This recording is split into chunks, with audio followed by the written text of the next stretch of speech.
Hello, everyone, and welcome to another episode of She Rises, Amplify, and Thrive live speaker series, where we bring the most amazing spiritual masters, healers, leaders, visionaries, you name it, from all around the world to just share the stuff that they're doing, the messages that they want to share to inspire, just to do amazing things. And to everyone that is here and everyone that will be listening later, I just want to say your support means so much because every donation goes to the She Rises Foundation, where we get an opportunity to provide scholarships and funding to other amazing women to help them step into their entrepreneurship, their leadership, whatever it is that they're needing to really just step in and embrace the essence of who they are.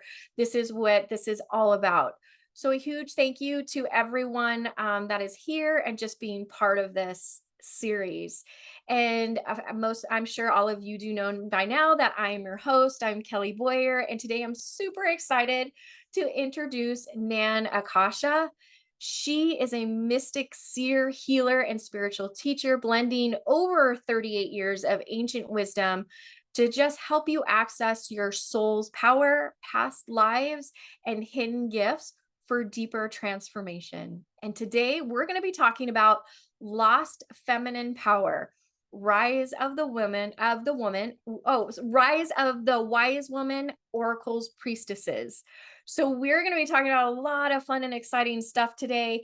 I have to tell you, this topic couldn't have come at a better time, I think, of where we're at in the energy of the world. So, Nan, I would love to just pass it over to you, just share even more about who you are, and then let's dive into our topic. Wonderful. Well, thank you for having me. Thank you for creating this space for everyone. And thank you to everybody. Hi. So we're still in the full moon energy, which is really wonderful for any of this, right? For us to be shared. So, well, essentially, like everyone else, I went through my life, and what we know now is that if you chose to be alive now for this massive transformation, right, that we didn't really know when we were younger, you came to do some really big work. So we're all here to, transform the past and to complete patterns. And it's easy to look at now after 64 years on this planet to really understand like, oh, I didn't make a mistake. I wasn't a failure, because I was really raised in an environment where I didn't feel like I was good enough. And so it was constantly people pleasing and constantly working more. And I really believed I had to be better than everyone. I had to be good enough, but then it really was never going to be good enough. And so I was a massive overachiever in a lot of areas and really felt like I was never gaining the approval that I was seeking, which is a real common theory, right? Like a common thing that people have. So that was really drove my life. And after in the 80s, my first business was fashion design in LA. The end of the 80s, all of the big businesses, everybody went bankrupt. It was a bad economy crash, but I was just barely turning 30. So I did not know anything about economy crashes. And people weren't paying me, and I didn't know people didn't pay their bills. That's how, innocent I was. I literally was like, what? I remember calling a store. I'm in LA and they were in New York. I was like, you really got to pay your bill. I've been calling you, and they go, hey, babe, you're in LA. I'm in New York. Come and get it. Slam the phone down. Oh, So it was like I even hired collection agencies who collected the money and then kept it and didn't pay me. So it was just like a really epic education. Closed my company, thought I was the biggest loser in the universe and all of that. And the inspiration, of course, now I think it was the best thing that ever happened to me. So, but that was the first of many deconstructions, I say, of my belief systems, of the life that I built, to the achievements I had. And now we understand a little bit better. We're not meant to do one thing forever. Oh, I achieved this, and then why do I have to do something else? It's not really serving our path. But it drove me on to my spiritual path, so to speak. I didn't have any upbringing in that way. And so I was like, well, what's weird? What's different? What's something? And I wanted to solve that inner pain, that trauma that came from feeling like, wow, I just threw everything into this. I was making great money. My business went to $1 million in sales the first year, but I was living on credit cards. I put everything back into it. I didn't understand any of that. So when it ended, I was broke. It was like all gone. It was like trying to figure it out. So then I moved to New Mexico and got on a spiritual path and started learning animal communication and animal healing and just blowing my mind with concepts of reincarnation. What's that? Is that real? That's too good to be true. And, just all the things that are kind of normal conversation. Back then, there was no internet. There was very few books that they didn't carry. There weren't bookstores like Barnes and Noble that carried these kind of books. And so it was, either find something at the Bodhi Tree in LA back then, or go to the library and try to, and it was old books, like Nature of Personal Reality with Jane Roberts. Like, talk about, wow, that's a hard read, but it's fascinating. But those books were written in such a different kind of language that it was sort of like, somebody speaking Martian to me. And it was just how everything then comes. So I got deep into healing, animal work, and that led to me studying with a lady in France on radionics, Rife, if anybody's familiar with that. It's become there's a lot of other instruments being made around frequency machines, but this was not well known, and it's been around a long time. So I was trained in that for years, in a long time ago. And then that took me down that rabbit hole of like everything's frequency, everything's energy, like, oh, you can change this at a frequency level instead of having to go through the story and the drama. And then became a hypnotherapist, and I became a homeopathic doctor, and every form of vibrational healing, which all those are, and many, many other kind, Reiki and all of the rest of that. I just ate it up. I just wanted to know what's underneath that, what's underneath that. How do I find peace? How do I resolve this? What else is there? How can I do this faster? How can do it fun? Those are the kind of questions that really kept opening the doors as I went through. But I went through all the ups and downs like other people. After that, I found I found a new mindset. I started going to this amazing channel, and I was learning all this stuff. And then I was wanting to get pregnant. It took me 8 years to get pregnant, and then my daughter died. So that was another deconstruction, because then all the stuff I had learned in the spiritual realm, I just thought, well, screw you. I hate you. I hate God. I hate whatever you want to call it, right? Like, well, that was a big fat lie, you know? And so then I had to build again. But now I see that that's what we do here. That's why we come into a body. We're divine, and we come in here to be able to play and with these experiences. And we're not meant to be, like I said, like, oh, just everything's perfect and butterflies all day. That's what I wanted. I was seeking that. And once I got on a spiritual path, I was using the same practices as I did in my world. Push, push, push, work harder, do more, chase it down. What's the next thing I have to do? Read 5 books at once. What's the system? If I do it perfect, then nothing bad will happen again. And all the stuff I was learning was great. It was valuable. I thought I had to learn every religion. I learned Buddhism, I learned Tao, I learned, I thought I had to know it all.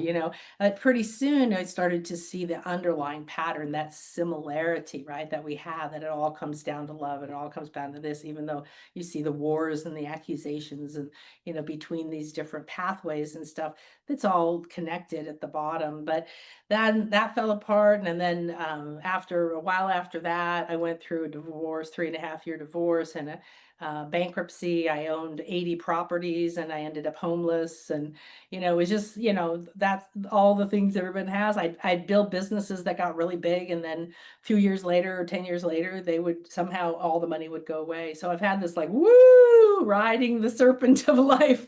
But that's why we're here. And it means that the breakdown, what I realize is when something's leaving my life, it's liberating me if I don't make a story about it, if I don't hang on to it.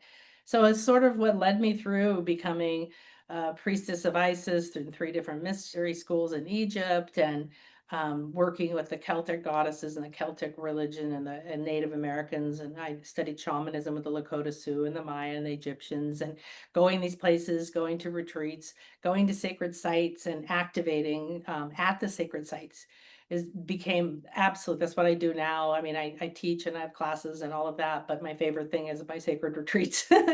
Because, once that happened, I was learning all these different things. And then I found this one thing that just made sense of it all. and that was like the Egyptian mystery school, brought together the sacred geometry and the Mayan calendar and this and that, and like all the different things together into a vision or a cosmovision that could made sense to me. Oh, okay. And then it was just opening the doors that were coming to go deeper into, oh, I create my reality. I'm the one that chooses. This is a reflection of me. This is an illusion. What does that mean? Be in the now. Oh, so I went through all those classic things where people are like, I used to be mad when people went through the gratitude phase. Be grateful. Because to me at the time, it sounded like just be grateful. This is what you get. And I'd be like, I don't want this. I want something better. This isn't okay with me. I'm not accepting this. I create my own reality. Yeah, like so, the whole thing to learn to be in the flow with what comes up and to trust that everything you need is going to be there in every moment and place in time when you arrive. If you are not letting the story and the drama that's going on outside of you and other people's opinions and who we were conditioned to be and all of that. So it's really discovery, self-discovery. And I have to say, like, even in, at this age, I love myself so much. And I couldn't even say that when I was younger. I remember the first time I was at that channel and they were like, we're going to go around the room and everyone's going to stand up and you're going to say, I love, and then your name. I started having a nervous breakdown. I was sweating. I was turning red. I almost passed out. I don't even know if I could say it. So it was like the long path, but it's totally worth it. And so now I literally live a dream. It's not the dream I thought, like, oh, I have to achieve all this stuff. I need to have millions of dollars and all these stocks and all this and all that. And I lost all that. I did all that. I built it up. I had the homes and the stock and the paintings and the this and the that, and all went away. And so now it's like, oh, I value things like my relationships, my peace. I live in the Mayan Riviera. I mean, I live in the Gulf of Mexico in the Mayan village, and we have quiet and peace. And this morning I go out at 4 a.m. and I walk on the beach under when the sun rises, but now there's a full moon. So the full moon was up and setting, and while the sun's rising, and I'm speaking to the ancients and the ancestors and the medicine and the land and the beauty and everything. And that to me is the most fulfilling thing, and my partner, and just so it's a reprioritizing, of what success is very, very much. And I love this time. I know it's a hot mess and it's difficult to discern what's real anymore, but we are being offered such a profound moment of accelerated evolution, personally, professionally, for the world. So you can't stay the same and have something different. So Yeah, right. It's a choice. And I agree with you. I mean, I'm watching, I mean, it's impossible not to, but I'm watching everything that's going around and I can hear the conversations of people, but I'm on the same page as you. Like, I feel like we're in such a profound time of incredible acceleration that like and I just think in my mind of the visions that I've seen, I'm like, if you could only be in here to see where we're headed, these conversations of doom and gloom and everything is just, falling apart. Um, is I'm going to use the word, it's a lie. It's not true. It's an illusion yeah, to make us think that we are powerless, and we are yeah. not. And that And you have to stay in the same thing. I'm not recreating right. that. I am not a part of that story. I refuse to repeat it. I refuse to add to it. And I teach all of my students and clients how you manifest your world is where you put your attention and your energy. So if you're talking about, or if you're blaming that person, if you're involved in that news item, if you're trying to get involved in everybody and you're blaming yourself or anybody else, that's what you're creating more of. I'm Yeah. not doing that. I'm literally standing over here. I don't watch the news. If something big happens, I hear a wave of it or whatever. But I call it the circus. The circus is going on all around me, but I have my own reality and I have to hold this space of light and harmony and peace because the world's splitting this year. There's all these ancient prophecies that talked about, like, we're going to have many different earths, and which one do you want to be on? Right. That's the one that you're spending your time on. And I know it's very hard for people if you're in the middle of it or you live with people who talk about it. My kids are grown and, I don't live near my parents. And so I have a sense of freedom. I've created my reality, be very careful of who I'm around, very careful what I feed my energy, mind, who I'm next to, everything, vibrations, everything is key. But even when you have that around you, to become the center of the peace in the middle of all of that and not add to it is the way to help people, not to see people as victims. Then you're pulling them down to a low state. Oh, you poor thing. You say, wow, you're intensely awesome to go through that. I look at Right. people as spiritual rock star if you are living a really challenging life, because you wouldn't be doing it if you didn't come with a reason, if you didn't come with the solution, if you didn't come with the power to do it. And I learned that after my daughter died. I didn't want to live. I spent a lot of time just sitting in a field going, just take me. I don't want to, I don't care anymore. And it was like, wow, you are never given anything you can't handle. And I pondered that one for a while, I can promise you. Okay, sure. But every problem has a solution. They're two sides of a coin. They're not separate.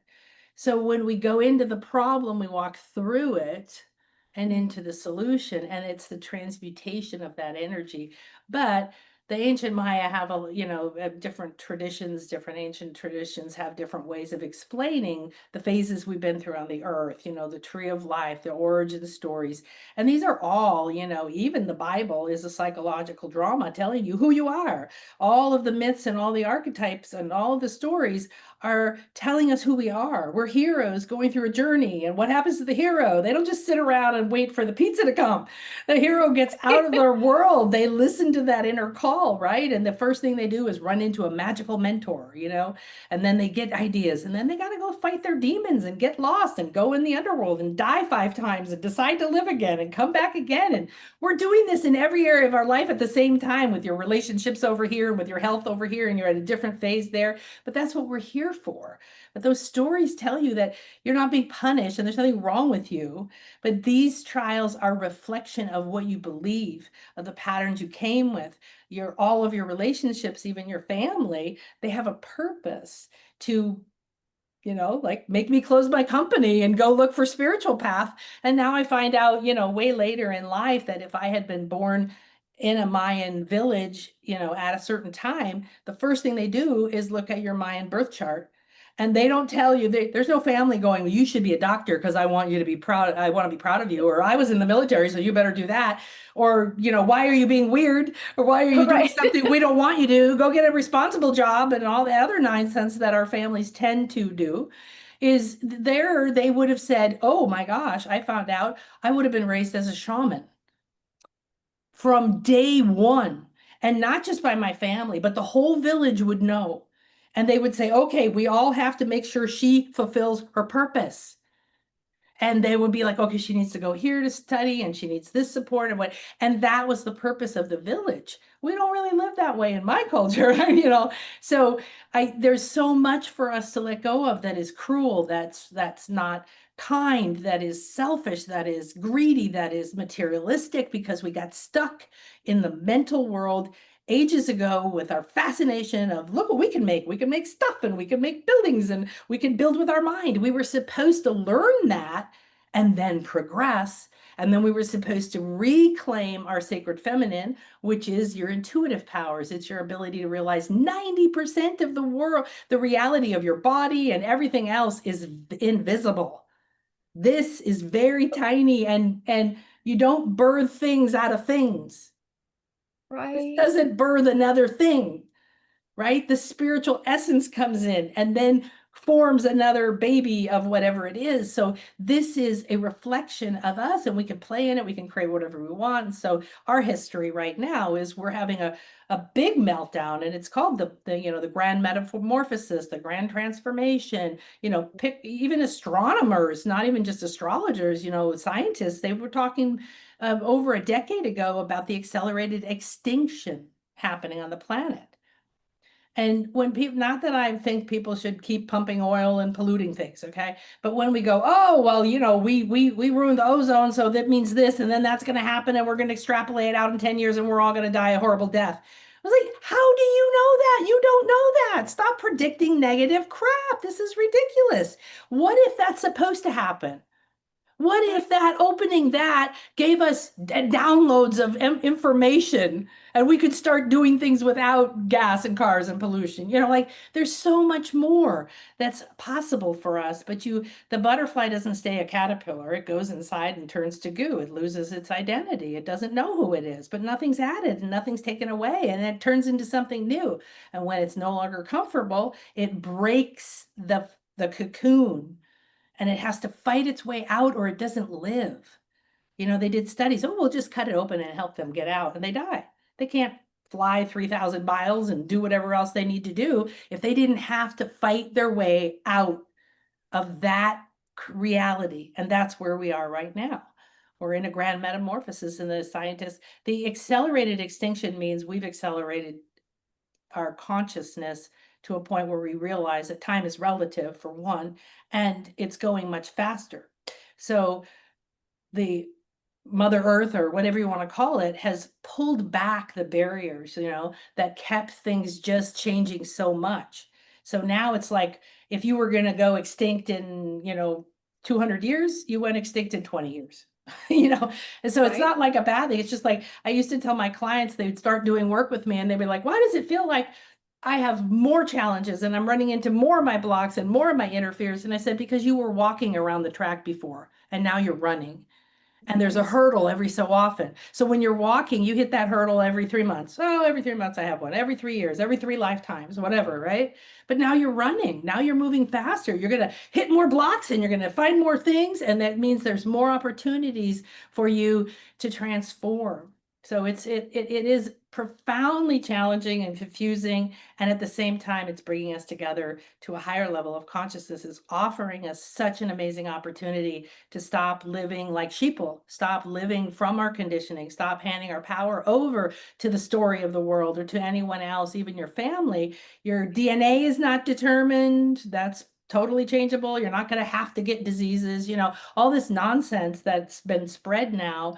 And people on the treadmill, of another test, another pill, another problem. You're just like on a treadmill into death. And we have to unplug from all those stories and start to live our own, because Aquarius is about independence and caring about the whole. So we're seeing it manifest in two different ways. We're seeing more rules, more laws, more restrictions. Oh, for the greater good, we have to restrict this. For the greater good, we have to have more access to your security. For the greater good, right? So that's one aspect of it that is not using that energy in a beneficial way. And that energy, all energies can be used to harm and heal, right? And then if you use that energy, that side is independence, and we're all waking up to wanting to know who we are and become independent spiritual beings and express ourselves. So depending where you are, maybe you don't express yourself. I mean, I have a lot of clients who are afraid to even do their spiritual practices, or I just saw a butterfly, um, or to meditate, or to let their husband see their crystals, and they often start like doing it secretly in 5 in the morning, or, well, I don't have time, or my husband wants me to sit and watch the news with him, so I can't do, my spiritual work. And I'm like, why? What, are you tied to? You have to start to speak up for yourself, and it isn't making anyone else wrong. But this is an opportunity we won't get again. That's all I can Right. say. Is you might be just like, oh, I hope this goes away. Well, we're not going back to anything that used to be. It's over. 2012, boom, done. There's no reality from the past that's ever going to come back again, because the earth energies are moving. That determines where the power is. It's moving away from the US to other areas. Like when Genghis Khan was in power, the earth energies were there. They move. There's an awakening within the earth. There's an awakening within us, and we're connected to the cosmos. And so there's all these beautiful, amazing, fabulous places we go, but there's so much of the manipulation of media, because everybody is stuck in the materialistic area. Not everybody, but a lot of the people are, and they think that that success and achievement is, having 10 homes and the right toaster and $1 million in Mhm. the bank. And there's nothing wrong with any of that, but that's not success. So we've been fed this idea, and really we've been doing is building someone else's life and someone else's dream, and maybe learning some skills, going through some powerful learning and stuff. But in general, it's the independent spiritual essence within each one of us that has a world to Mhm. birth, literally. And that's what we're doing. We're freeing ourselves in order to start to hear that inner voice and feel free to express ourselves, even if we don't know what that is. Well, all that stuff that you were like, what you were talking about, when you're talking about the cars and the homes and everything, and I'm like in the social and not so, but like the media and all that stuff.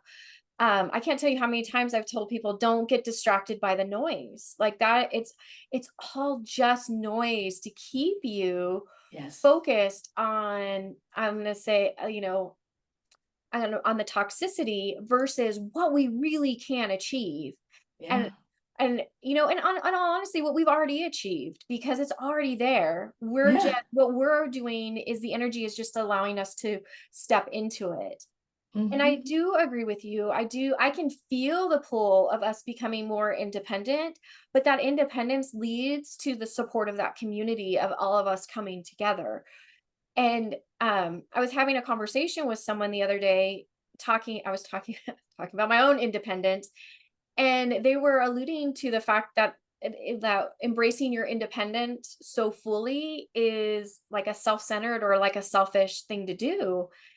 And I was like, I don't feel that way, because when I talk about embracing my independence, I'm talking about embracing the essence of my entire being of who I Hmm. am.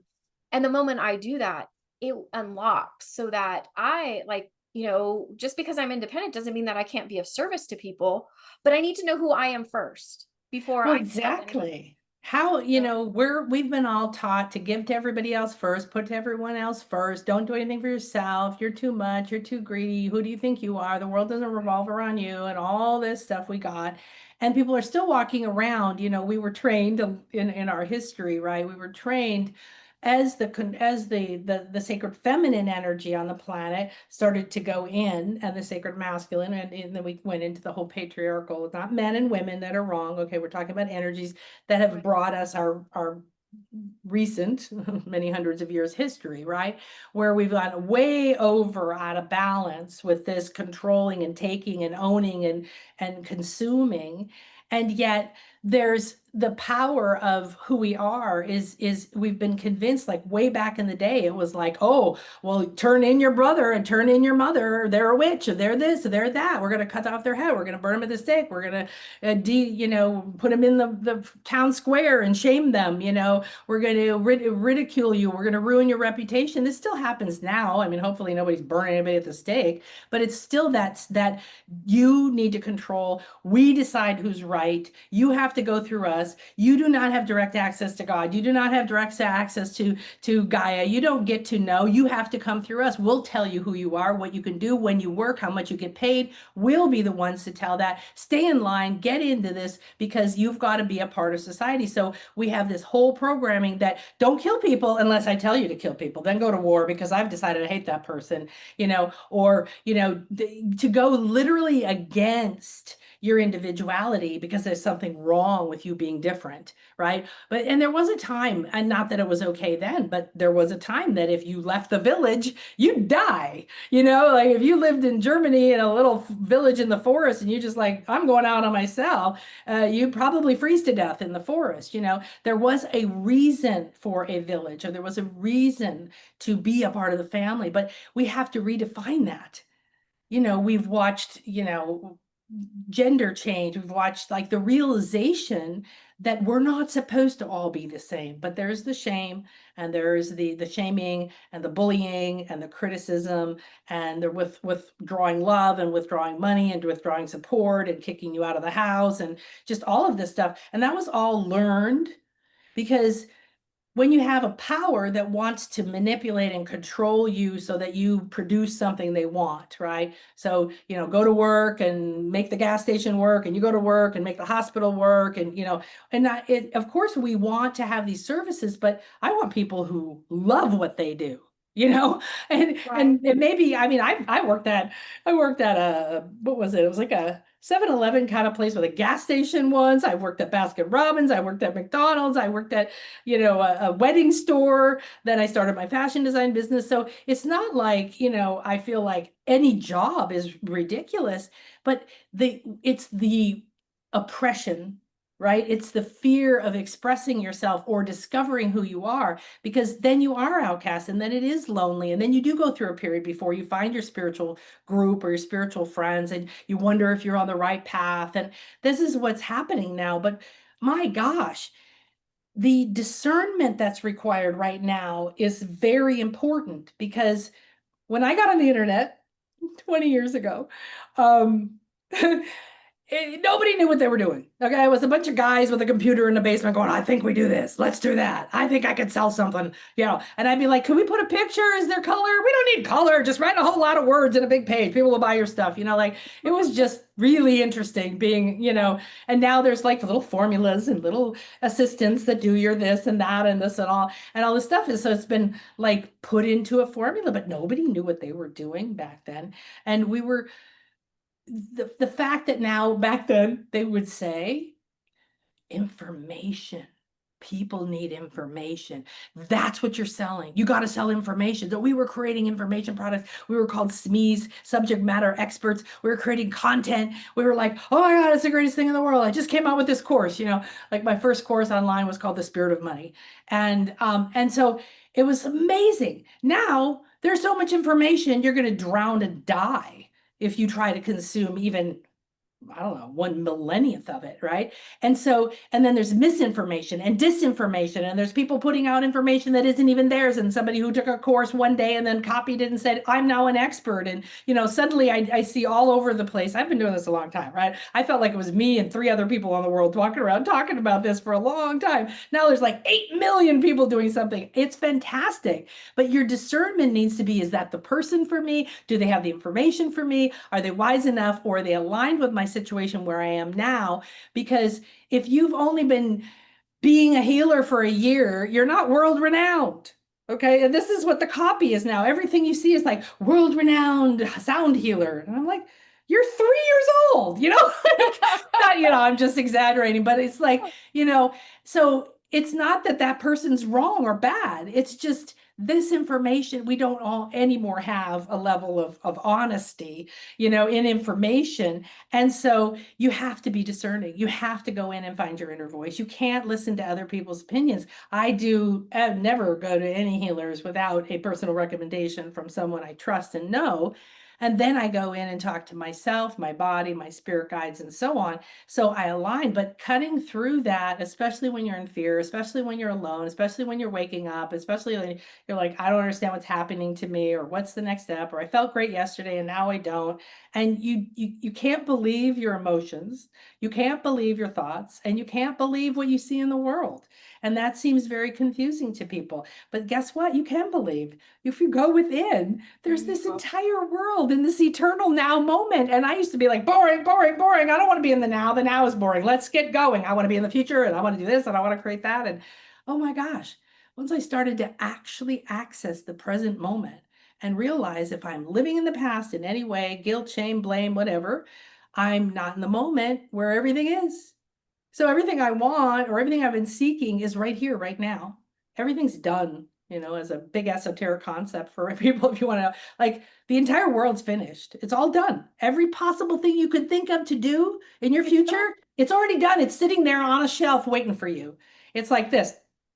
And then you go, "I think I want to be a real estate agent." And you start going over and finding out how to become a real estate agent. And suddenly that scene's over there, waiting for some life to come into it. And then you enter it, and then there's something. So whatever you want doesn't require you to make it, doesn't require you to start from scratch. You just have to tune into, what do you truly, truly want, and start embodying it. Because you don't get what you want, you get what you're being, you get what you believe. Yes. The manifestation, all those laws, right? So we have this big possibility here. And you can literally cut through all of this if you're in the moment, and you're going into the future, because you have to be, what I teach is how I call it wishes fulfilled living, is you have to live in the end result that you want. And you don't need even to know the details. You could just be like, I have a client who just said, I just want to be able to look in the mirror and say, I love myself, you Mhm. know, or I just want peace.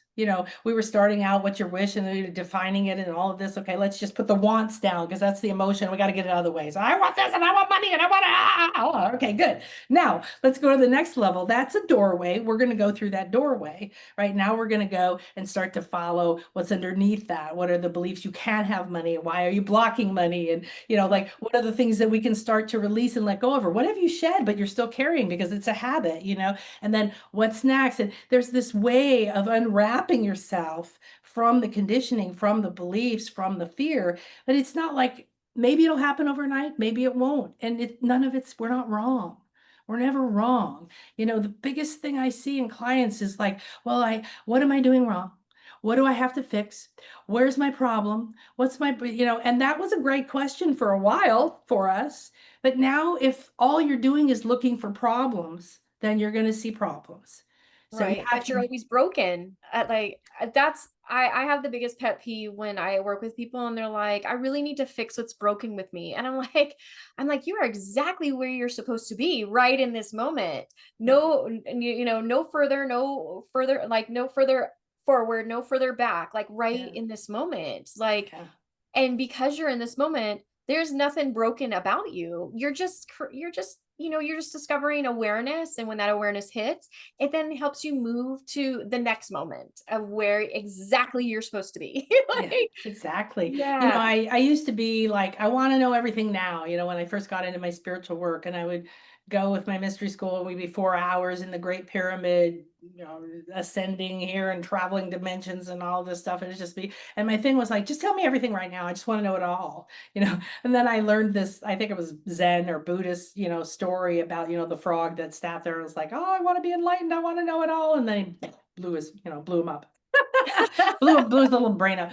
So, but it's more like, you know, what you need is always here, but you don't know that. And that's part of our conditioning, is you're naturally, there's something wrong with you. I mean, and if you're raised in certain religions, that's, baked into the religion. You're just naturally bad. You're a sinful thing. You're wrong. You're evil. You need to be redeemed, but you never will. Like, we have that programming from so many different levels of trying to achieve, trying to be good enough, trying to win love. Do you like me? Don't you like me? Oh my gosh, I used to spend so much time on that. No, I'm very picky about who I spend time with now, and it's never from judgment. It's just like, oh yeah, no, that's not for me. This guy was, I live on the beach, and so at certain times, like now, people come and rent houses. It's actually very, very quiet for that. But and we were renting a house before we had our own house, and we watched some people moved into the rental next door, and it was some Americans, and we're sitting out on our little beach palapa thing right by the beach, and we're just enjoying things, and I could feel him.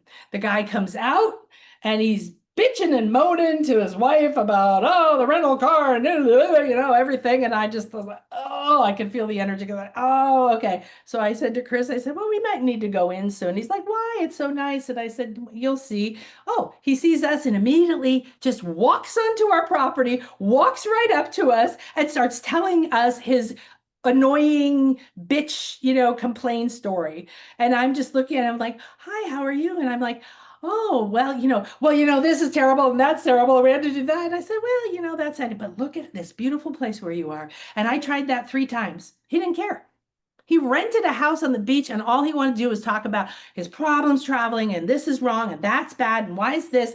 And I just stood up and started walking away. And Chris looks at me like, what's going on? And I'm like, I'm sorry, we have an appointment. We got to go, honey. If we don't go now, we're going to miss it.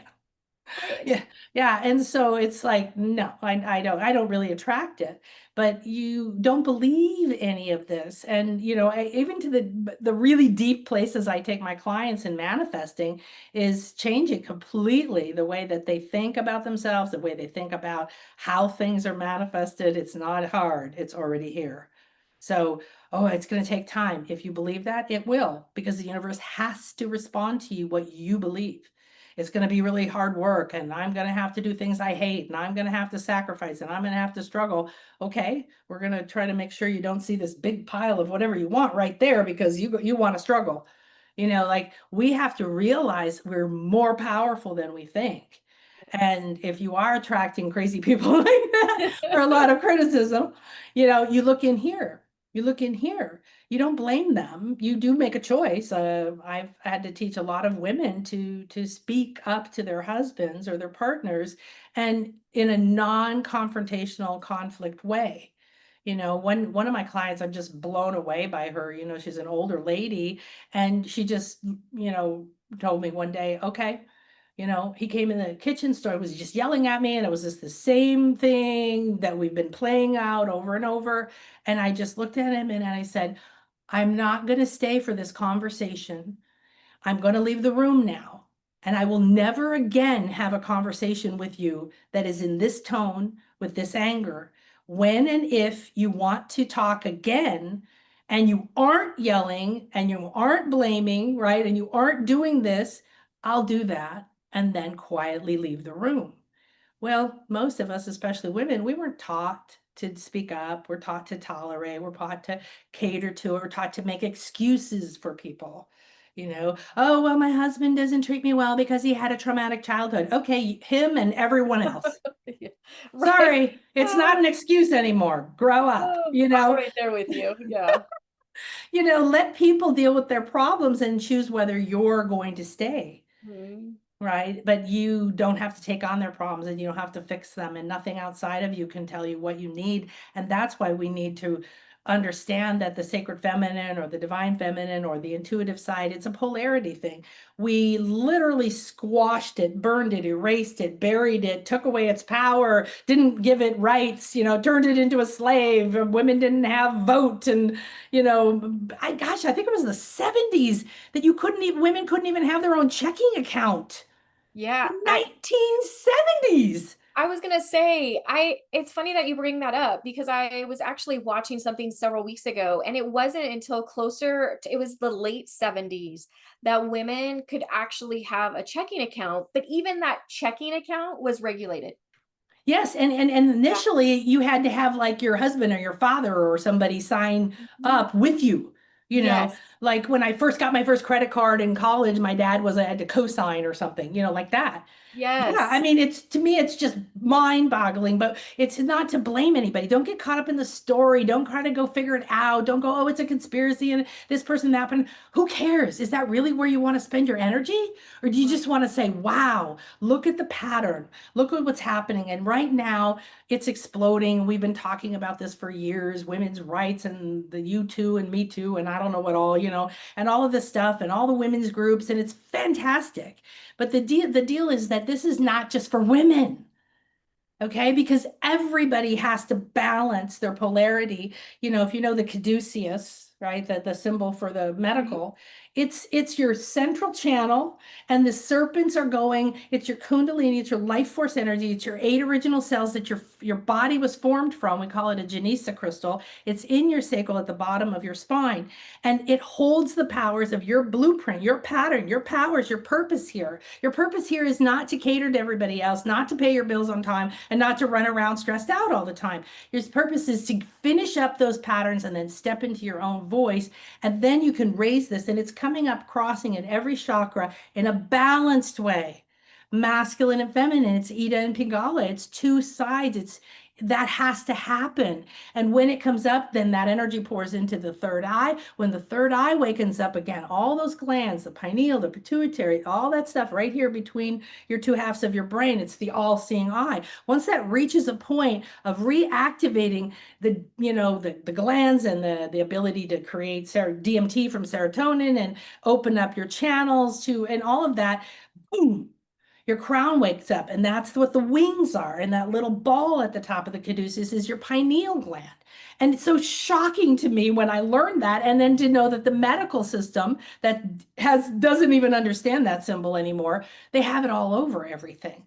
But this is what we're doing, is we cannot ever create a balance if we are like, oh, I got to go push and chase and be good enough and get 10 more certifications before I can help somebody, right? Or whatever. I can't ask for more money. I can't ask for time off. I can't have any rights at all.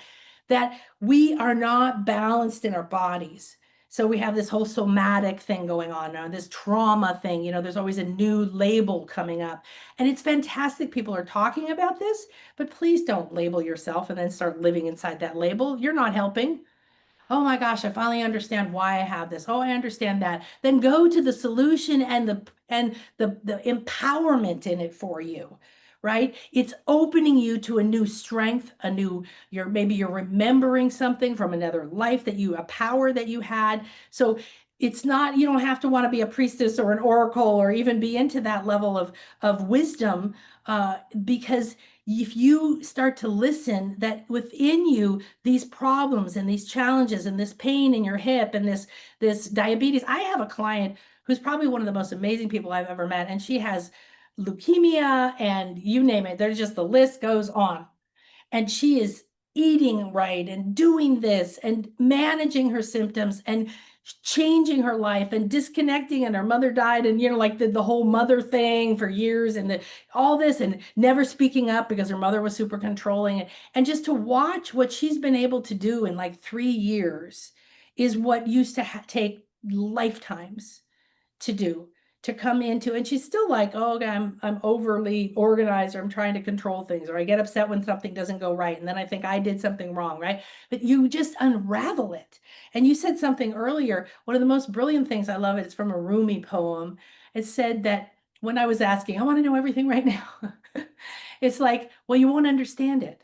And we ask questions in this world, like, why does this happen to me? And it's not fair, and that's unjust, and those people over there. But a lot of the questions we ask don't make any sense at higher realms of consciousness. When you're in courage, harmony, neutrality, peace, if you're in acceptance, your emotional body forgives, your mind goes into harmony. You start to transcend effortlessly out of all of these stories, and you're filled with compassion. All you have to do is say, I just accept it. You're not condoning it. You're not choosing it. You're not making more of it. I used to think it meant you were weak. I didn't want to accept anything. But I can promise you, if you go look at this state, this is free on my shop if you want any of these kind of charts. But it's a chart that you can find all over the internet. It's called the Scale of Consciousness, and from David Hawkins. And when you realize that I'm going to work on forgiveness, wow, that's a couple of lifetimes. That if you're going to work on it, do you want to work on it, or do you want to just let it go? Do you want to work on it, or you want to say, oh wow, well, what does this mean? What's possible? When you just accept what is and you look there, it's in the bottom states: shame, blame is guilt, blame, victimhood, craving, anger. Of course, we go up and down. Sometimes you get angry. Sometimes you got to get angry. Sometimes you got to be angry at yourself. Like, okay, I'm not Right. doing this anymore. I'm just going to kick my butt and say, stop feeling sorry for yourself, or whatever, right? But you don't let it suck you into it. You understand that you're going through the emotion and where you are, but all you can do, the best thing you can do in any place, is accept where you are. Okay, I'm scared right now. Oh my gosh, that pattern's coming up again. Once you start accepting it, you literally start to raise your state of consciousness.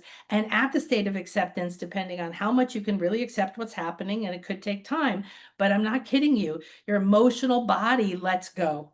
And that's where the toxins are, all the beliefs that we're not good enough, all the things that we can't have, all the belief in lack. Oh my, this world loves lack. There's not enough money. There's not enough air. There's not enough water. There's not enough blood. There's not enough time. There's not enough. And oh my good heavens, get out of that conversation.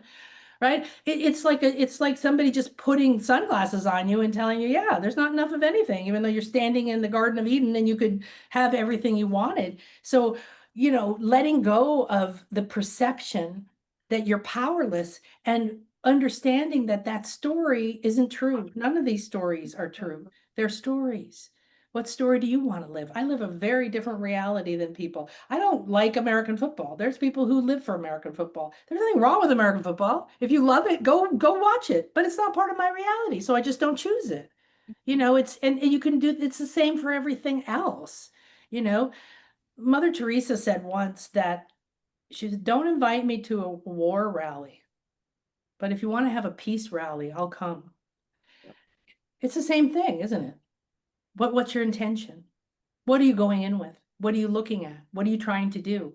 If you're against war, and I agree with that, but I'm not going to go start trying to yell and get on a pulpit and tell people they're bad because of it. I know what I want, and I choose that because I'm not going to give my energy to the other stuff. So the divine feminine that's coming back is reclaiming, like literally breathing life back into this aspect of us that we don't have a sense for. We've never seen a person who's balanced masculine and feminine on this planet yet. We've never seen anybody that's truly connected to the sacredness. Did you know that the masculine isn't supposed to be the active? It's not supposed to be out there causing wars. It's supposed to be the stillness, the strength, the stability, the foundation under you, holding space for the sacred feminine to enter. And then the sacred feminine is the active, creating and dancing and thinking and going through death and life and birth and all of these things. These are the way that the energies are supposed to complement each other. So right now, in terms of the Mayan traditions, we missed, we got stuck in our minds and our materialism. So we've got too much of that still. We were supposed to learn that power and then move forward. We didn't finish learning, bringing back the sacred feminine and the lessons of the element of water. That's another. And now we're in the time of unity. And this is the time when we have the possibility for the first time on this planet in a long time to actually be balanced, to come back into unity with ourselves, our higher selves, our purpose, our divine selves, our powers, our past lives, our future lives, with our masculine side, with our feminine side, with our, all of this. This is the possibility now. This is laying right here. But if you're running around living in the drama, if you're running around trying to put out fires, if you're listening to everybody else's story, if you're distracted, if you're not discerning, if you keep telling yourself this negative story is, oh, one day I'll be happy, one day I'll be healed, one day I'll be rich. I know, I can see it now. It's never going to happen. I'm sorry, but it's never going to happen because it's going to happen one day. And that is, you are the God, you are the goddess, you are the creator. What you say will be what you get in your life, because you and I could be standing next to each other watching something happen and we'll have totally different experience. Yep, absolutely. Right? Not just to Yeah. retell, the accident, but I might be like, this was the greatest thing ever. And you might be, this is the worst thing ever. Right. And it's not that you have to like what I like. It's that you can change that, but you sometimes don't even know that those inner patterns are so deeply embedded because you took a vow, you took an agreement, or you promised. I mean, if you went in through a mystery school in another life, you took a vow to never tell this stuff. A mystery school meant shh, mystery shh. That's literally was the meaning. The original Latin meaning was shh. And so there's very little known about the Greek mystery schools because they were so good. Okay. And then we have all the carvings in Egypt, and we have a lot of those. And then the Mayan wisdom is just rising faster than they can believe. They're finding new codexes and new books and new pottery that have things and the elders are starting to release some of the information. And so the ancients are coming forward, and it's not, no one is walking around saying women are bad or men are bad. That's not what it's about. But it's hard to balance something when one thing is dead. When one thing is just laying there lifeless without respect, and you've got to, I really see it like we're blowing up a raft or something, like got to breathe life back into that part of us, give ourselves permission that our intuition is real. In fact, it is your imagination and your intuition are the most powerful parts of you. But what happened to them?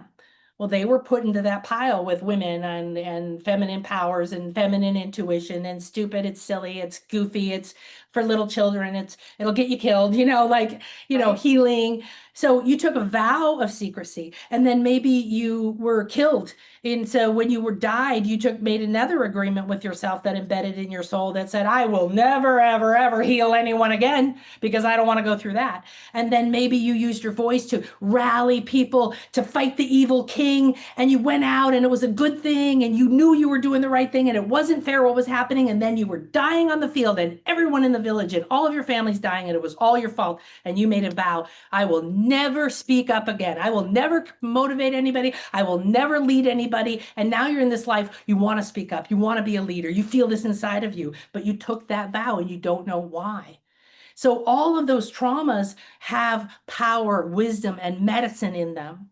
But when they are embedded as a trauma, PTSD or whatever, and then we have this current trauma triggering the old traumas, we need deeper medicine. We need the ancient wisdoms. We need to remember that our intuitive body is a sense.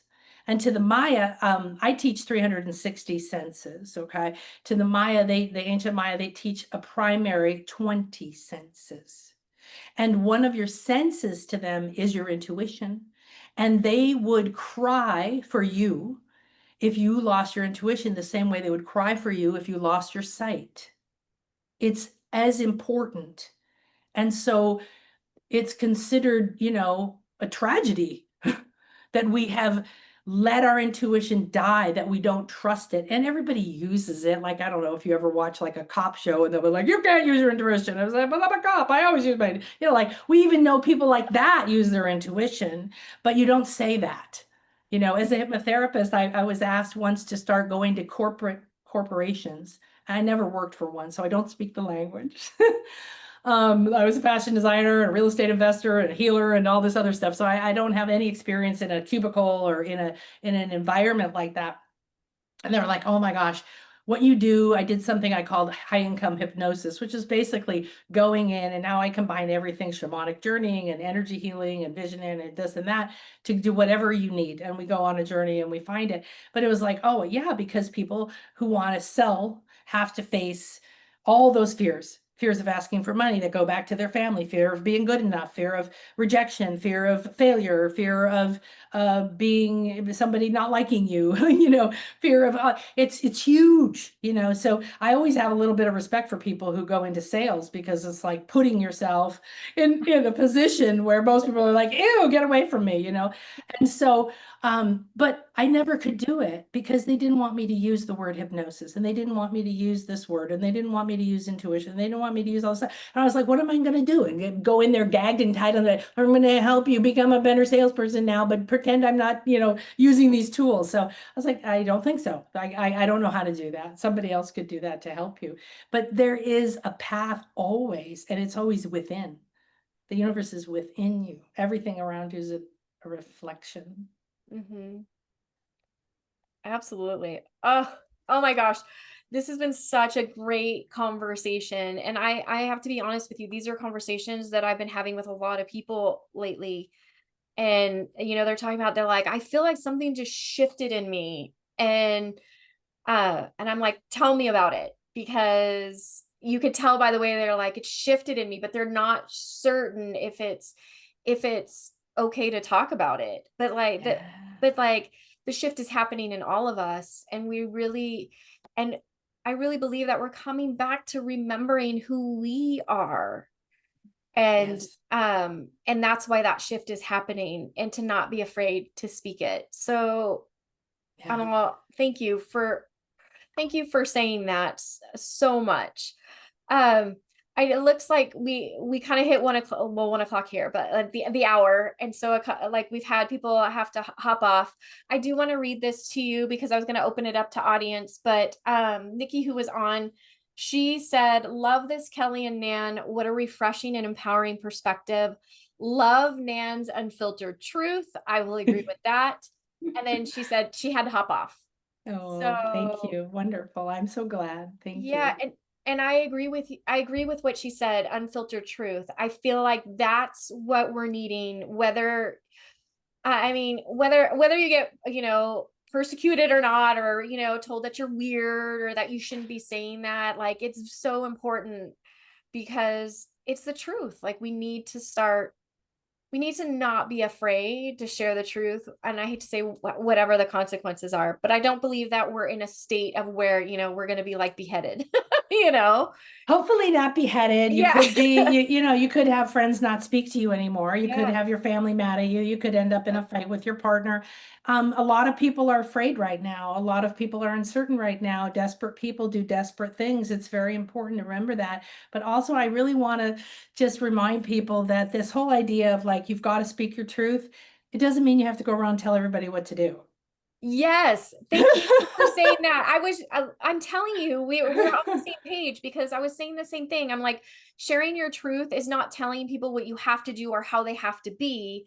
Yeah. Speaking your truth is saying, this is my essence, what's yours, right? Yeah, or just excusing yourself out of the room, like I explained with Right. my client, of just saying, I'm not doing this. I'll go to a restaurant, and thankfully my husband is very used to me. He doesn't even phase him. And we'll sit down, we'll order some water, and we're getting ready to look at the menu, and I'll just go, I can't stay here. And he'll go, okay.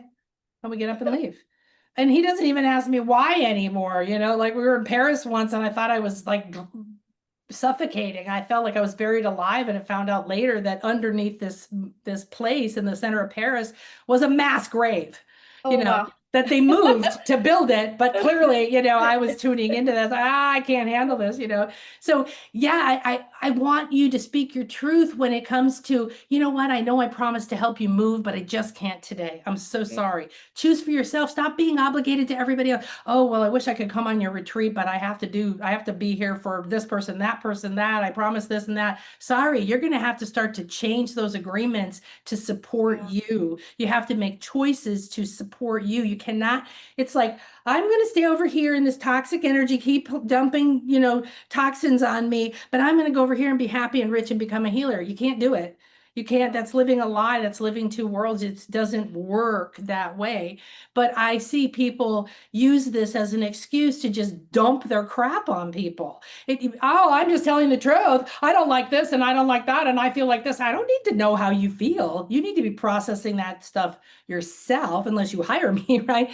But that's not what we're talking about. Talking about saying, what is my truth? What Right. if this doesn't feel good to me? Oh, that sounds interesting. I'm going to explore that. Be an explorer, go back to the beginner's mind, be the creator, be the child, reclaim your innocence, get into your imagination. If you can imagine something, it's already there. If you Mhm. can tune into it even a little bit, like, I don't want $1 million, I just want peace. That was one lady told me. I said, you don't have to want $1 million. You say, what's your Right. wish? You don't have to want $1 million.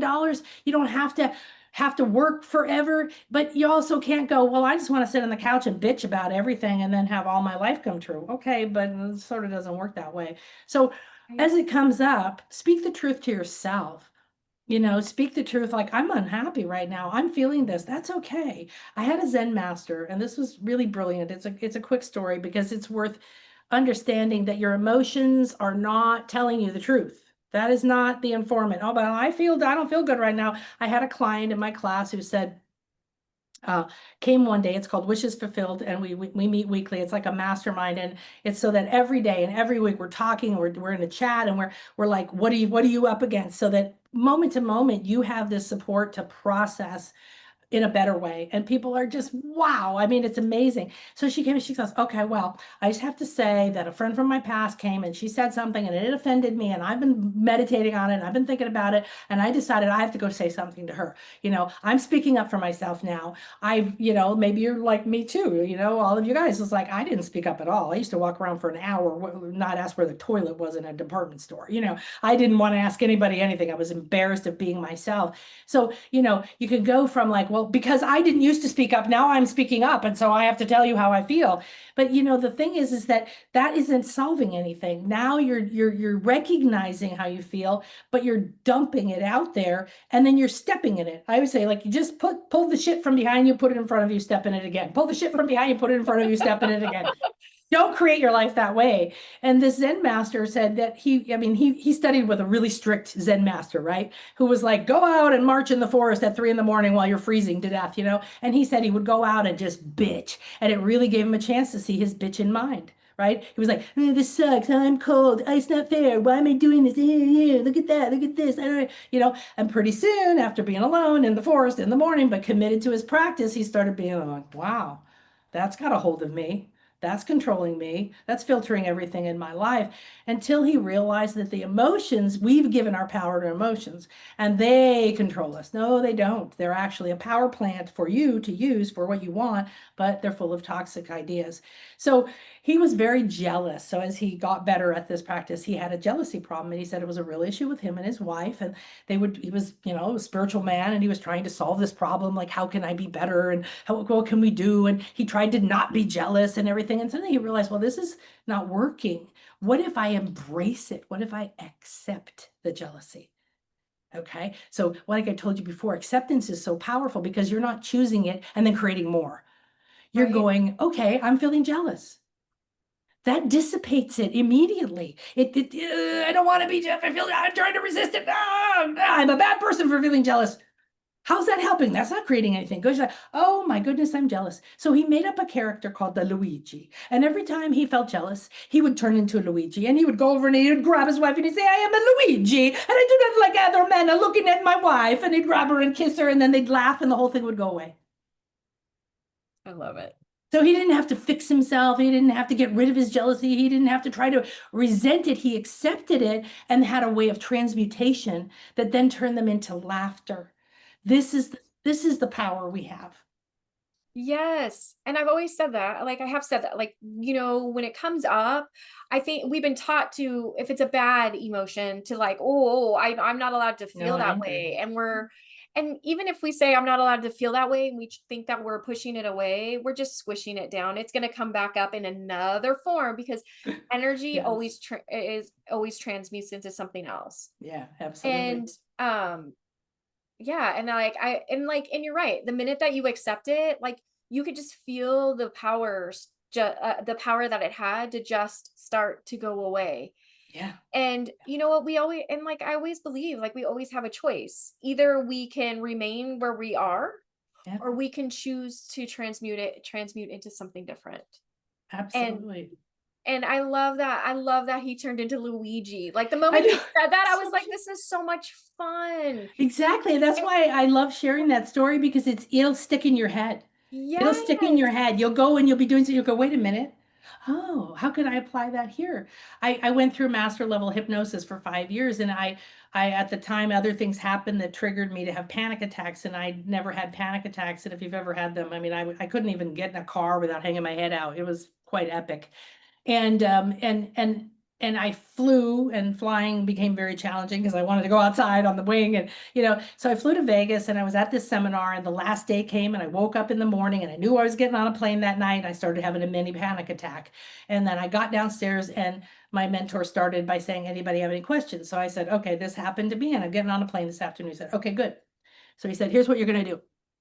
You're going to get to the airport, you're going to go there to the gate, and you're going to plan to have the biggest, hairiest, juiciest panic attack you ever had. You're going to think about every fear you could do. You're going to throw the book in the air. You're going to knock somebody out. You're going to knock the waitress's tray over. You're going to throw up. You're going to fall on the floor. What do you think I was doing? Laughing. Laughing. So what happens? I go to the plane. I get in line. I start to have a panic. And then what did I hear? I started to imagine all of that. And I laughed and I never had a panic attack on the plane. And I've never had one since. I love it. I That's love it. transmutation. You Mhm. take the energy and the story you gave it. Another powerful tool is when you have an emotion, any emotion a difficult emotion that comes up,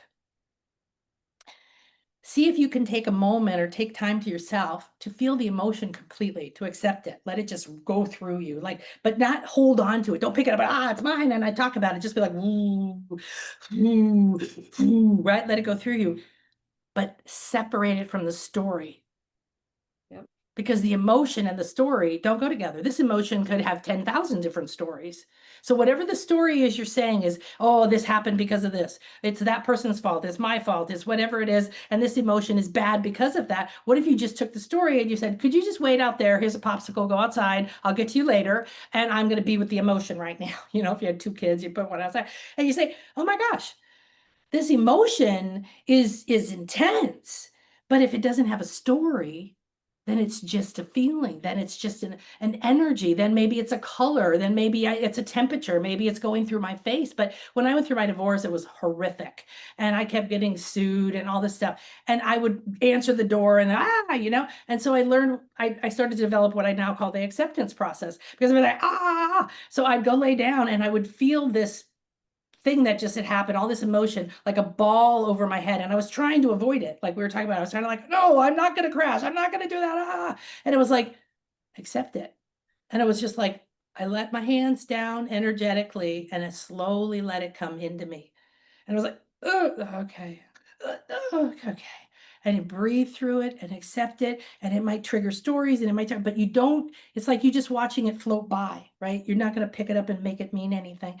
And pretty soon, and it might take 2 seconds, it might take 20 minutes, whatever it is. But just like what he was telling me to do and get on the plane, if you accept it, then it loses its power over you. It's not going to be hanging around here. It's not going to be dragging you over there. And when you go through this whole somatic process of just, you start to notice, wow, I really got tight in my stomach.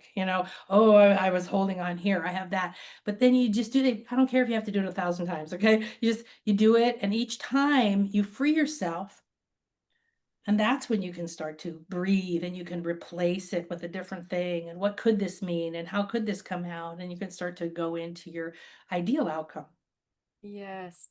And I love that about what you said to set the story outside the door, because like I'm a psychology, I have an extensive background in psychology, but the thing that I often talk about are like the memory chains that we create. And the memory chains are the stories. Those are Yes, the stories. So the minute that we create this story and we cling onto it, we've now created another exactly. memory chain. Yes, And then it yes. starts to create this web. And I always find it so interesting because when like you said, when the emotion comes up, it's kind of like, well, what memory chain is it really connected to? Because it could be connected to all of them, it could be connected to one of them, but it's about not holding on to those stories. Yeah, you really have to get out of the logical head. I mean, I know we need it. Okay, we need it for a lot of our life, but we're already very practiced at being in the 3D. And our Mhm. logical brain knows how to handle things, and we don't have to remember to breathe. Like you've got Right? all this Yeah, automatic stuff exactly. happening. Mhm. And what we have to do is start prioritizing our intuitive side, our spiritual side, our higher purpose, and not living in this world as if it's this terrible thing and it's concrete and it's unchangeable and our, like, that our brain and our mind like patterns. It wants to make a Mhm. pattern. So if something happens to you, it immediately goes in before you even know it, and it's looking for what it means. And then it's going to deliver you, oh, well, this is kind of like that, and you were upset or you were sad or you were angry, so we're going to feed you that. And then you're pretty soon you're angry and you don't even know why, because there was no space between that. But the reality is that you could breathe a space into that. You can learn to not react from the programs. And once you start to interrupt the patterns, that's where you have choice, and Yes. that's where your power is. Yeah. And I always tell people, I'm like, you really can train your subconscious because that's part of what Yeah, it does, because it's looking for those connections, right? And absolutely. we don't Yes. realize it because it's playing in the background. But I like I've made it my mission to become best friends with my subconscious because it will naturally start to play these patterns. So the minute it starts to play, I start having a conversation, just like you said, breathing just a little bit of space in there and saying, Hmm. okay, let's start disconnecting that. Yeah. And Yeah. what like and honestly, and what like objectively, what is this really? Well, the truth is I'm just sad. That's all it is. It's not I'm sad because this happened and then that happened and this and that. Exactly. It's just I'm Exactly. sad. And when I look at it from that perspective, like you said, it takes all that toxic energy and power away from it, and I can just look at it for what it is. Exactly. And the thing is that, yeah, we have all kinds of stories and people who did us wrong and things we did that we feel guilty about now. And you can wish you something's different, but I can promise you regrets, all of those things, they're low states of consciousness. And when you're there, the way I made my chart, which you can have, is the low states is underwater. Because, when you go into water, it's hard to breathe, it's hard to hear, it's Right. hard to see. And the deeper you go, the more the pressure is. So when you're in blame, which is the favorite game of the world right now, that's the state of guilt. It's the second lowest state of consciousness you can be in and be alive. Okay. And so when you're blaming yourself, you're blaming your parents, you're blaming your emotions, you're blaming your body, you are down in a state of consciousness that is so hard to see the solution, so hard to believe that there's something better, so dark, so dense that somebody who's going, come and be happy and just be joyful, it hurts. It's like someone poking you with a knife because it is such a different state of consciousness. Or, like you and your partner don't see eye to eye, because the common thing now is that some people are awakening and then their family isn't, right? And so there's this gap happening, like at what point do you have to do? Well, it becomes like this.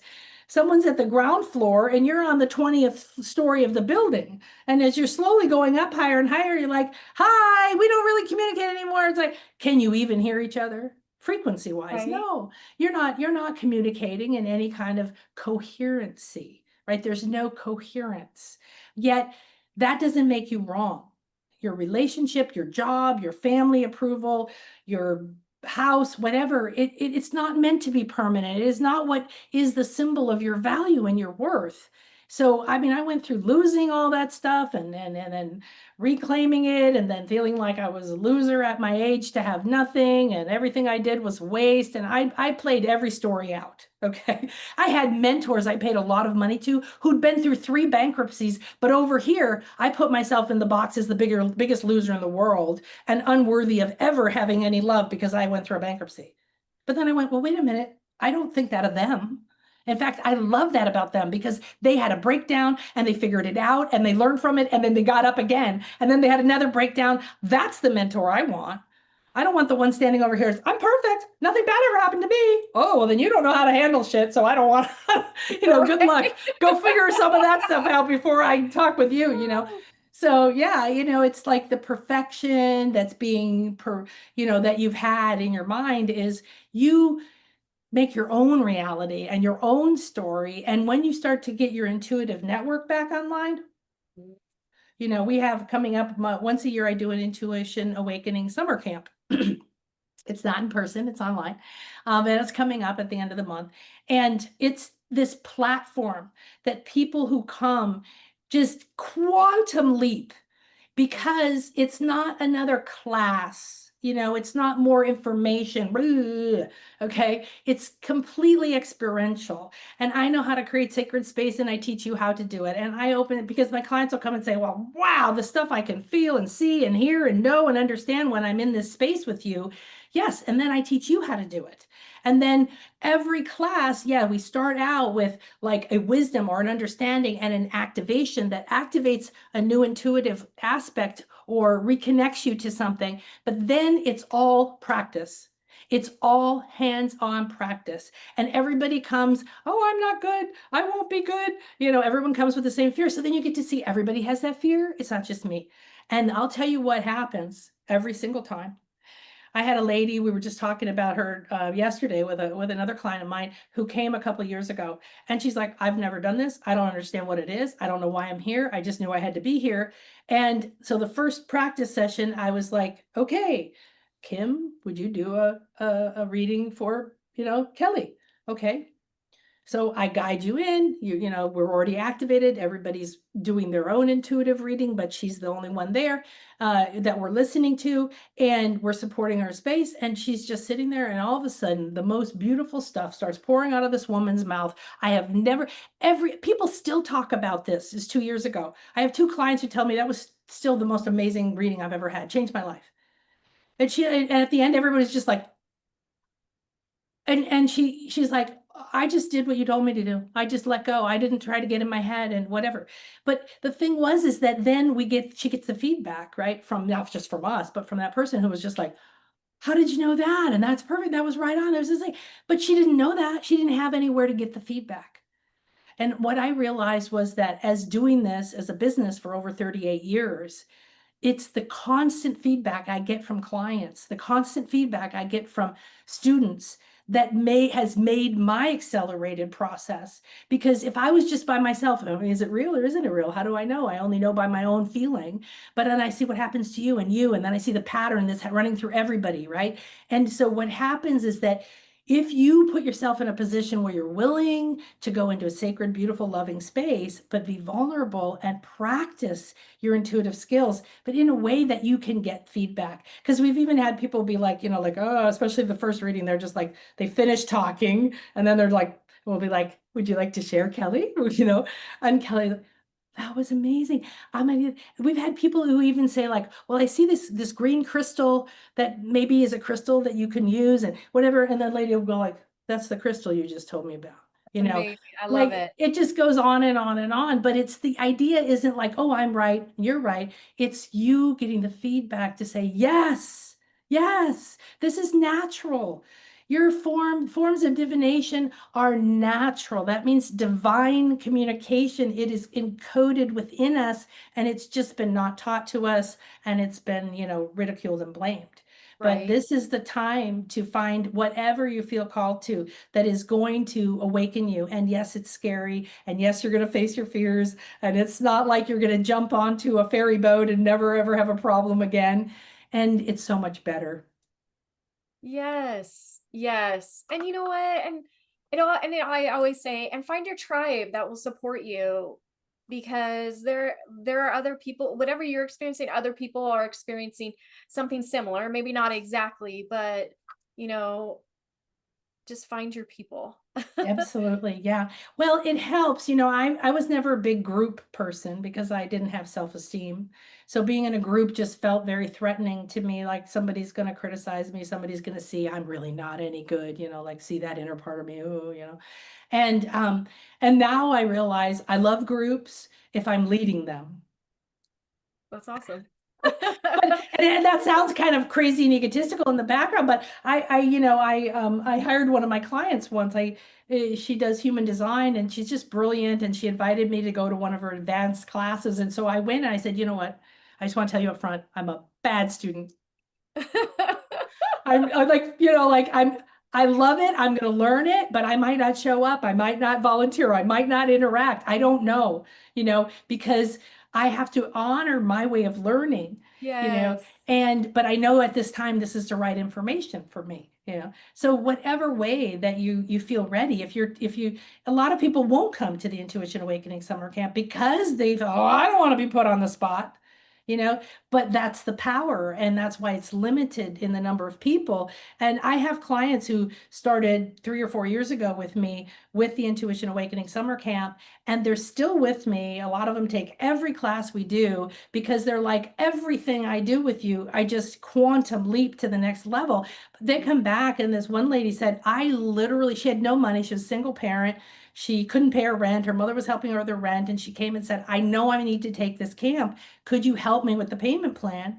And she says now, she just spouts it everywhere. She says, my life is so different because I did that, because I spoke up and I asked, because I put myself, I was vulnerable, and everything changed.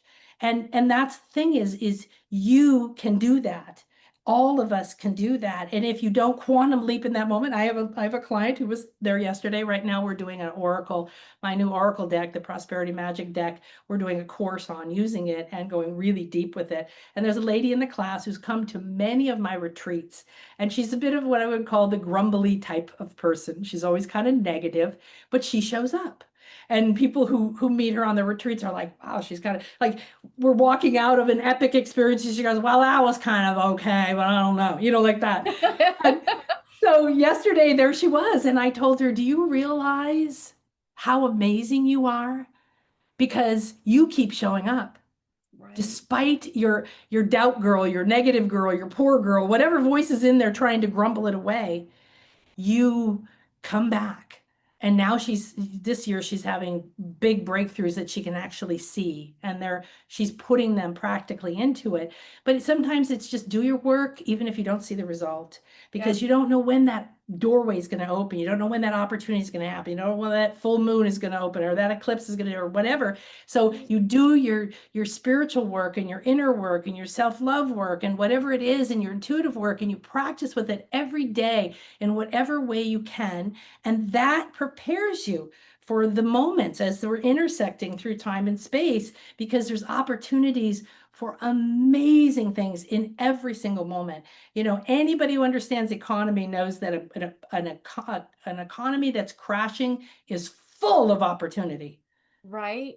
Oh my gosh, I say that all the time when people are like, things are crumbling around. I'm like, that's Yes. amazing.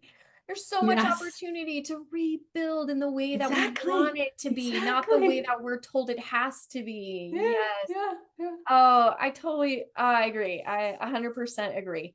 Okay. So you provided a donation gift. Thank you so much from the bottom of my heart for doing that, for our audience and for the foundation. Would you like to explain what the gift is and what they'll receive? And I have the title of it here. It's Embodying the Sacred Feminine Powers, Rising and Manifesting Your Dreams Now. Is the Yes, name of it. yeah. So I did a call, and there's probably going to be a follow-up call. So when you come over, you're going to go on to the retreat website. It's on our retreat website for our sacred retreat for the sacred feminine in England in September. But you just go right below the top there, and you put it in. It's free, and you'll get instant access to this. I did it, and then there'll be a follow-up one happening. So once you do that, make sure that you stick around so that we can send that to you. But what the purpose is like if you want something. So what happens is a lot of people want to come to my retreats because I can promise you, like, if you just go into your local park, right, and take a little retreat, it changes your life. Getting out of your life, being around sacred energies, going to places where you have memories, doing sacred ceremony with people, all the different wonderful things that happen. So it's about the fact that when you have a lot of people are like, oh, I can't. Okay, why? And then you go into the story of I can't have what I want. Oh yeah, well I never get what I want. Well, I can't because I shouldn't spend the money on me. I should spend it on my kids. I can't because I shouldn't go into debt. I can't because I don't have the money because I don't know where the money's going to come from. I can't because I can't take time off of work. My dog, my mother, my dog, this person, whatever. Every excuse in the book. When the pandemic happened, I got so many emails from people who said, "Oh my God, why didn't I come to one of your retreats before this happened?" You know, and it's like more than ever now is now, and it's never going to happen again. The particular energies that are happening. So it's all about understanding that when you have a calling, there's a reason for it, and there's a power there, and that there's a way. There is a way. So doesn't have to be my retreat. It could be anything that you feel like you want. And it's important now that we don't walk around saying, oh, I can't have that, or one day I'll have that, or I can't afford that, because again, you're taking that piece of shit and putting it in front of you. And the universe is saying, okay, they don't want to be able to afford it again. Take that pay away, make them not see that client. I can tell you, I went through some I used to go to seminars that I didn't know how I was going to get home from. During my divorce and my bankruptcy, I would fly to California to either speak on a stage or go to an event, and I had no money to fly home. And I'd be like, I have to get a client. Right? I've gotten clients in the van from the airport. I've gotten clients sitting over lunch talking and having somebody three people over go, I need your card. This is because I started to tell myself in this now moment is everything I need. There is nothing denied to me except for that I believe that it's denied to me.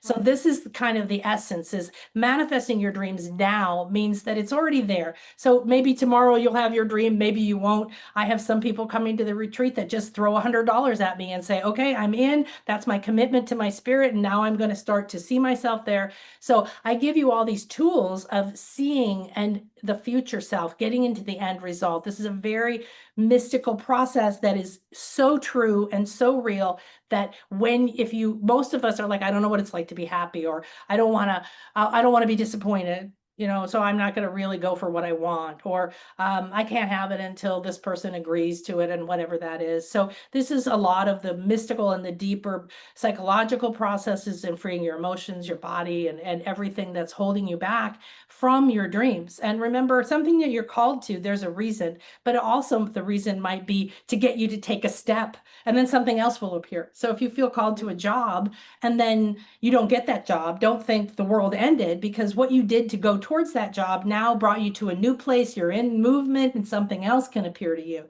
So your soul is always trying to call you forward.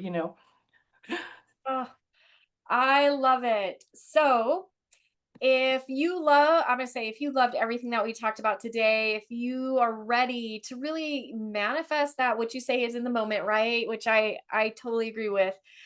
Please, check out Nan's speaker center. Everything is right there for you. Click on that free gift.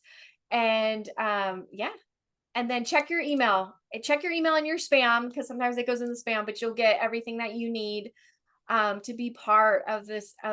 It sounds like such a beautiful journey to me. So just to be part of all of that. So, Yeah, Nan, definitely. And also, once you get on that, then we'll send you, but you can check out my shop. And in my shop, we have a lot of free stuff. We have the chart of the rays, we have sayings, we have meditations, a lot of these tools that you might find just really help you process a moment. It's okay to get support, right? It doesn't mean there's yes, anything wrong. yes, I agree. Yes. Oh, Nan, thank you so much. This has been Thank you. such a fun time with you, and all the like everything that you shared at like I could feel like my heart was feeling so inspired by the stuff Oh, that you were sharing, and I feel like we really need to hear it right now. So yeah, absolutely. And thank you. thank you for creating the space for Oh, this.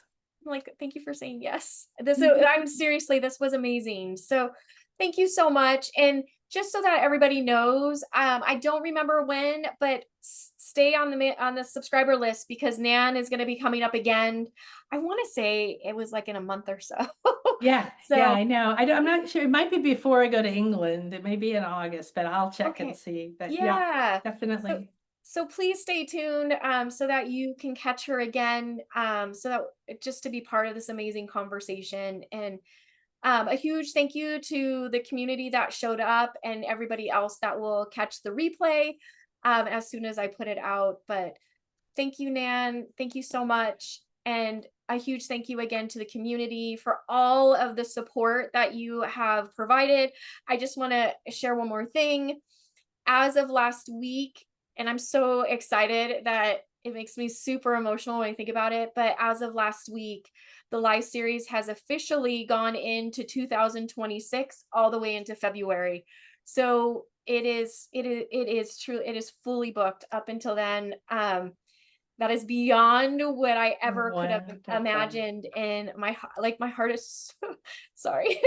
My heart It's is so wonderful. grateful for Yeah. it, because it's really here to I really did create it just to support and just provide a community of oneness. So So don't be sorry.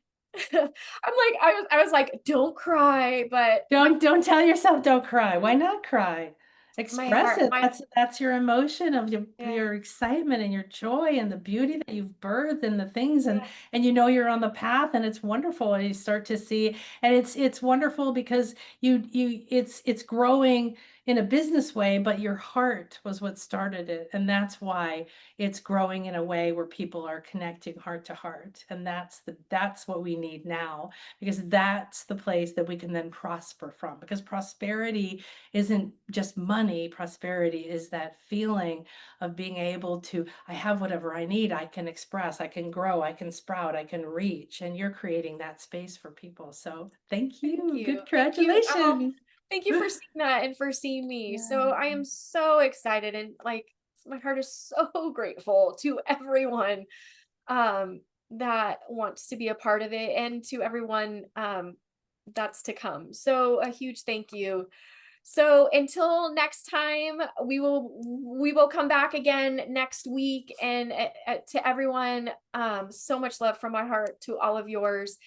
And we'll see everybody again next week. Thank you, Nan. Thank you Thank so you. much. Bye-bye.